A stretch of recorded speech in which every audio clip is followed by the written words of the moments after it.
لا الہ تیری شان یا وحدہ، تو خیال و تجسس تو ہی آرزو۔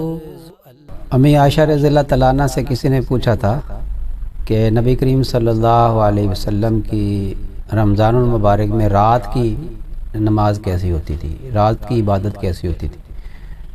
تو اما عائشہ رضی اللہ تعالیٰ عنہ نے یہ فرمایا تھا کہ نبی کریم صلی اللہ علیہ وسلم کی رمضان اور غیر رمضان میں آپ 11 رکعتیں پڑھا کرتے تھے، یعنی وہ 8 رکعت اور 3 رکعت وتر، وہ اور 4 کر کے پڑھا کرتے تھے، 4 کر کے۔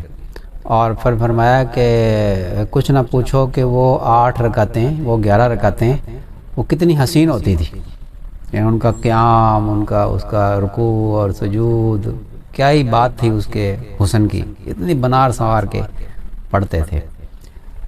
تو یہ جو حدیث ہے نا، اس حدیث کو امام بخاری رحمۃ اللہ علیہ نے باب تہجد میں نقل فرمایا۔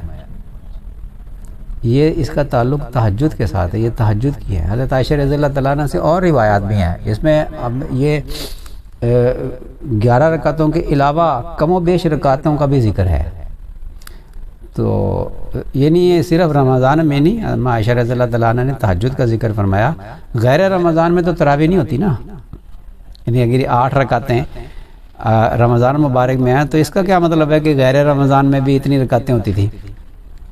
تو اس سے مراد تراویح نہیں ہے، اس سے تہجد کی نماز ہے۔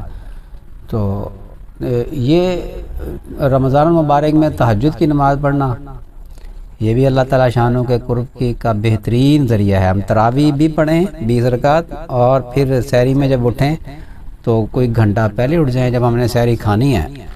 اگر فرض کریں آج کل کتنے بعد 4:57 پہ لاہور میں 55 منٹ پہ سحری کا ٹائم ختم ہو رہا ہے، تو آپ 3:45 بجے اٹھ جائیں، 3:45 بجے اٹھ جائیں، وضو کریں، نفل پڑھیں، 8 رکعتیں پڑھیں تو سبحان اللہ 4 کر کے پڑھیں، چاہے 2 کر کے پڑھیں۔ اب اس حدیث سے تو 4 پڑھنا جو وہ ثابت ہے، تو وہ پڑھیں اور خوب یعنی سنوار کے پڑھیں۔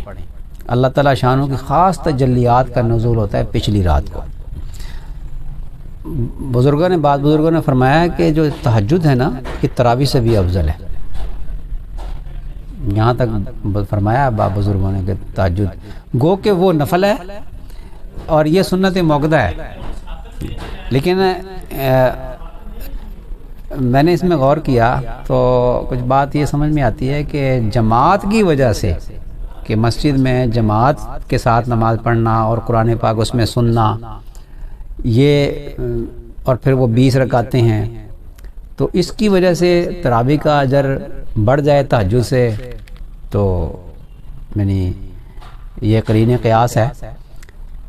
انفرادی طور پہ کوئی 20 رکعت تراویح پڑھتا ہے تو تہجد تو ہے ہی انفرادی عبادت، تو پھر اس صورت میں تہجد افضل ہوگی یہ تراویح سے، تو جماعت کی وجہ سے اس کا اجر بڑھ جائے گا تراویح کا۔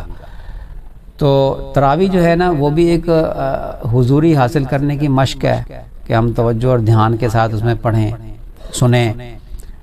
اور جو تہجد ہے اس میں تو اللہ تعالیٰ شانہ آسمان دنیا پہ نزول فرماتے ہیں، اور خاص تجلیات کا نزول تہجد کے وقت ہوتا ہے۔ اور روزوں کے اندر تو رمضان المبارک میں اللہ تعالیٰ توجہ فرماتے ہیں اور رحمت خاصہ نازل فرماتے ہیں، اور پھر تہجد کا وقت نور اعلیٰ نور ہو گیا، تو تہجد سے فائدہ اٹھائیں اور اللہ تعالیٰ شانہ کے نور کو اپنے سینے میں سمیٹ لیں۔ یہ باطن کو صاف کرنے کے لیے اور تصفیہ قلب کے لیے بہترین اللہ تعالیٰ شانہ نے ہمیں عبادت عطا فرمائی ہے۔ اپنی خاص تجلی اللہ تعالیٰ نازل فرماتے ہیں، اور پھر ایک نور اس کے چہرے کے اوپر، تہجد گزار کے اوپر ظاہر ہو جاتا ہے۔ تو روزوں میں اس کا فائدہ اٹھائیں۔